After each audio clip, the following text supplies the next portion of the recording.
안녕하세요 여러분. 오늘은 어디 할 거냐면 교과서 34페이지를 펴주세요.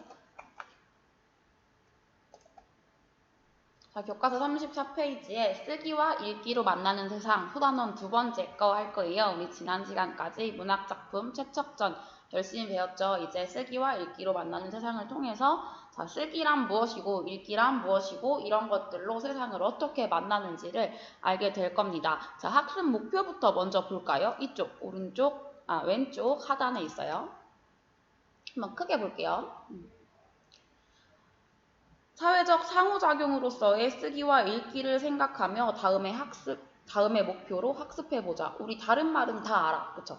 사회적 상호작용, 이 7글자가 이 단원에서 매우 중요한 단어인데, 사회적 상호작용이라는 게 뭐냐면 서로 영향을 주고받는 것. 서로 내가 일방향적으로 소통하는 것이 아니라 양면적으로, 쌍방향적으로 서로 소통을 주고받고 영향을 주고받는 것을 사회적 상호작용이라고 하는데, 쓰기를 통해서도 우리는 사회적 상호작용을 할 수 있고 읽기를 통해서도 사회적 상호작용을 할 수 있어요. 이번 단원에서 그것을 배워보도록 하겠습니다.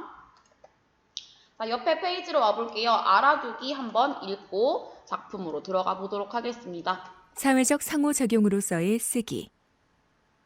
필자는 쓰기 맥락을 고려하는 가운데 자신의 배경 지식과 다양한 자료에서 얻은 내용을 쓰기 과정에 따라 종합하고 조직하고 표현하면서 의미를 구성한다.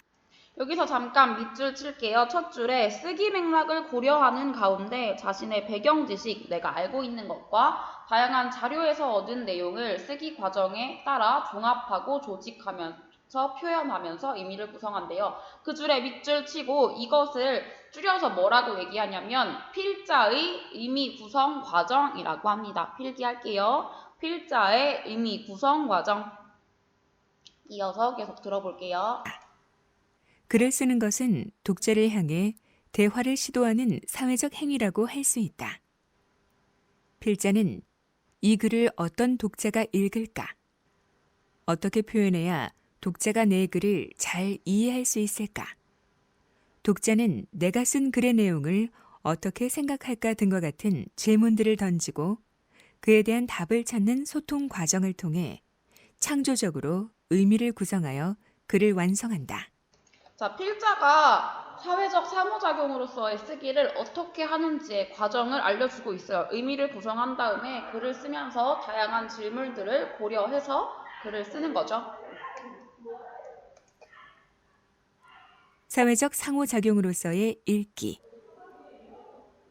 독자는 사회적 쟁점이나 성찰할 만한 삶의 문제를 다룬 글을 읽고 자신이 처해 있는 구체적 상황이나 사회적, 문화적, 역사적 배경을 고려하여 그에 대한 자신의 생각을 형성한다.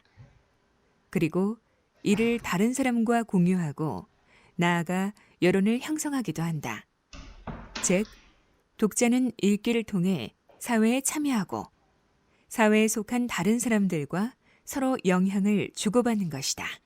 이제 필자 말고 독자는 또 어떻게 사회적 상호작용을 통해서 읽는지를 알려주는 건데, 자, 독자는 글을 읽고 자신의 생각을 형성할 때 사회적, 문화적, 역사적 배경, 나의 상황이 어떠한지에 따라서 이제 글을 읽게 되는 거죠. 그러면서 사회에 참여하고 영향을 주고받는 걸 통해 사회적 상호작용을 실시한대요.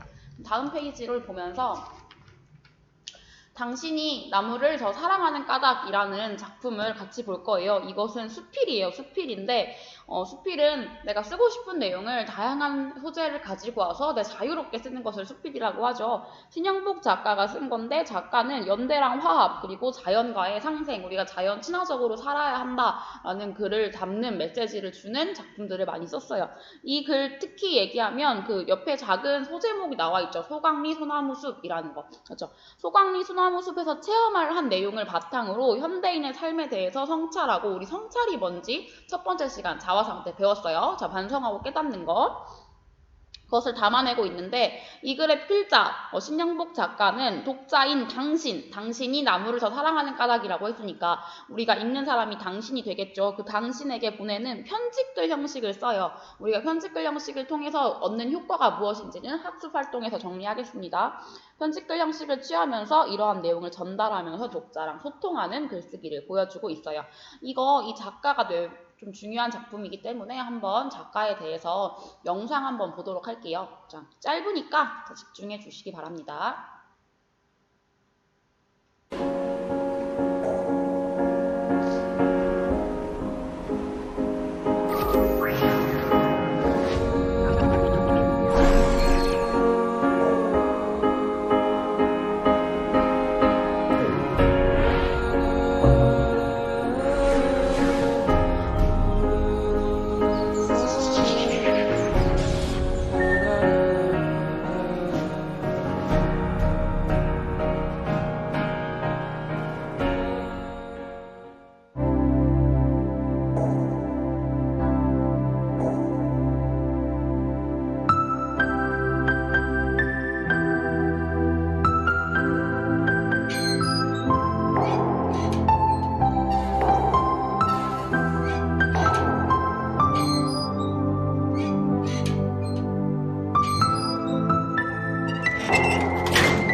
자, 신영복 작가의 가치관을 알 수 있는 영상이었죠. 이제 그래서 우리 작품부터 볼게요.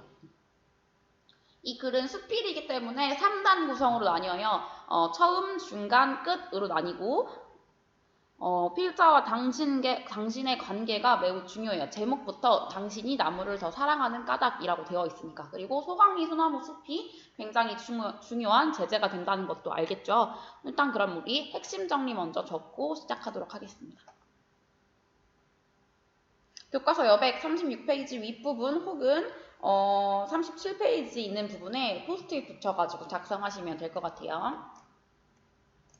갈래는 현대 수필이고 서간체 수필이에요. 서간체라는 게 뭐냐면 이따가 설명할 건데 편집글, 엽서 형식을 서간체라고 합니다. 그 다음에 기행수필, 어딘가를 가본 다음에 쓰는 것을 기행이라고 하죠. 기행수필이라고 하는 이거 소강리 소나무 숲을 갔다가 쓴 글이기 때문에 기행수필이 되는 거고 내용을 읽어보면 혹시 읽어본 친구들, 미리 읽어본 친구들이 있으면 알겠지만 현대인의 그 무분별한 삶에 대해서 비판하는 내용 그리고 본인의 삶을 성찰하고 사색하는 내용이 담겨 있어요.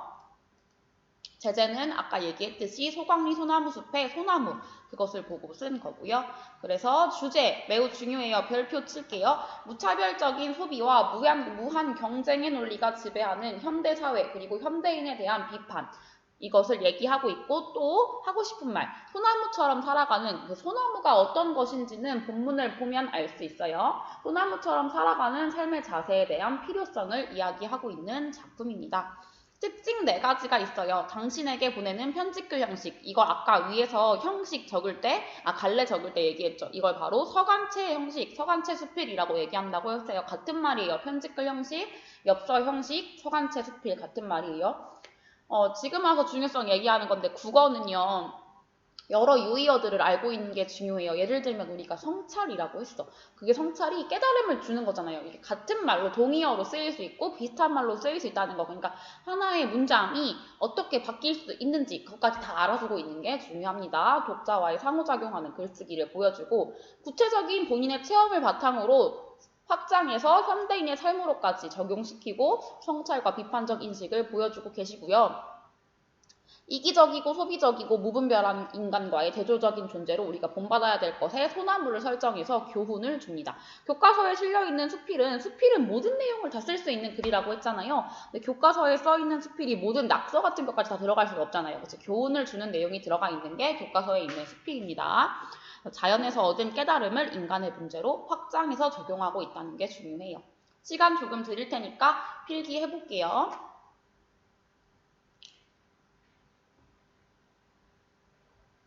한 1분 정도 더 드리겠습니다. 다 못 적은 사람은 멈춰놨다가 적어주시면 돼요.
자, 아직 다 못 적었으면 잠깐 멈추시고 다 적은 친구들은 다음으로 이어서 우리 본문 같이 가볼게요.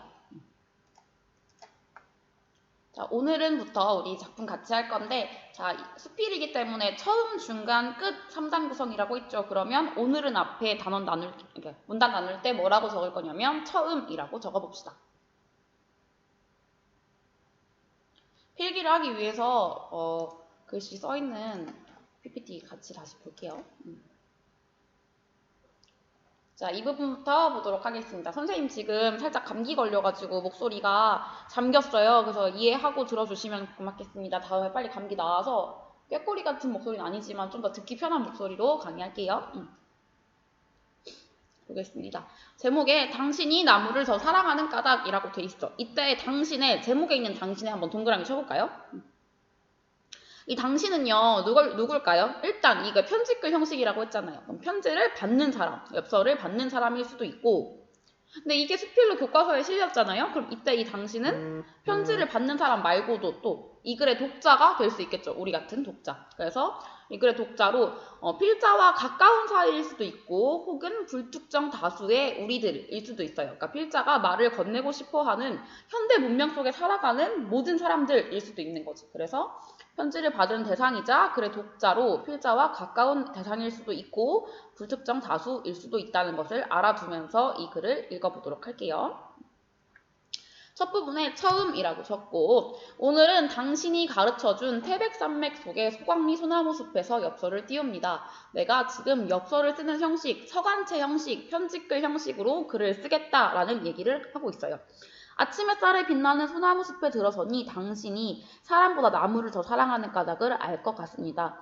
200년, 300년, 덜어는 500년의 풍상을 겪은 소나무들이 골짜기에 가득합니다.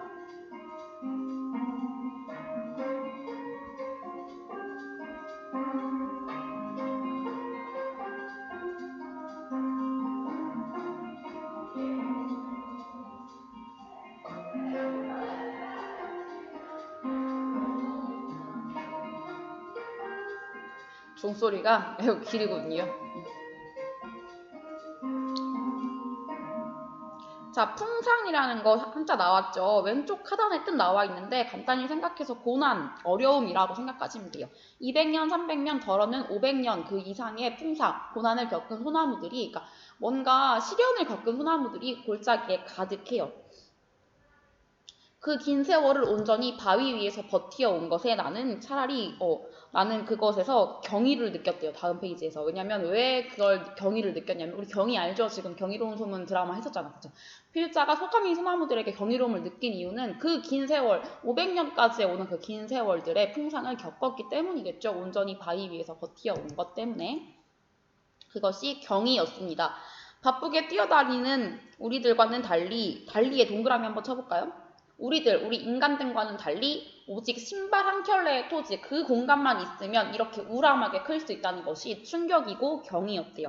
달리의 동그라미 치고 대조라고 적어봅시다. 이 말은 비교를 해주겠다는 거잖아. 대조 표시를 하겠다는 거니까 차이점을 바탕으로 내용을 전개하겠다는 거예요. 우리들과 달리 소나무는 이런 점이 있대. 그래서 신발 한 켤레의 토지에 서서 이토록 우람할 수 있다는 것, 우리랑 대조되는 점이 충격이고 바로 경이었다. 생각하면 소나무보다 훨씬 많은 것들을 소비하면서 우리가 무엇 하나 변변히 이뤄내지 못하고 있는 나에게 소광리 솔숲은 마치 회초리를 들고 기다리는 엄한 스승 같았대요. 소광리 소나무 솔숲의 동그라미, 이게 바로 엄한 스승 같았대. 나의 삶을 성찰하게 만들어준 거죠. 소나무의 광경을 보고 성찰을 하게 됐어요. 여기까지가 처음 부분이에요. 처음 부분이 소나무 숲에서 느낀 경이로움과 성찰 이러면서 이 내용을 시작할 거잖아요. 그치? 그 다음 중간 부분부터 이어서 볼 건데 중간에 내용이 잘릴 것 같아가지고 한번 끊고 갈게요. 우리 다음 시간에 이어서 할 건데 중간 부분부터 할 거니까 미리 다음 내용 읽어보면 좋을 것 같습니다. 여러분 다음 차시에서 36페이지 중간 부분 12번째 줄부터 할게요. 여기까지 오늘 강의였습니다. 안녕.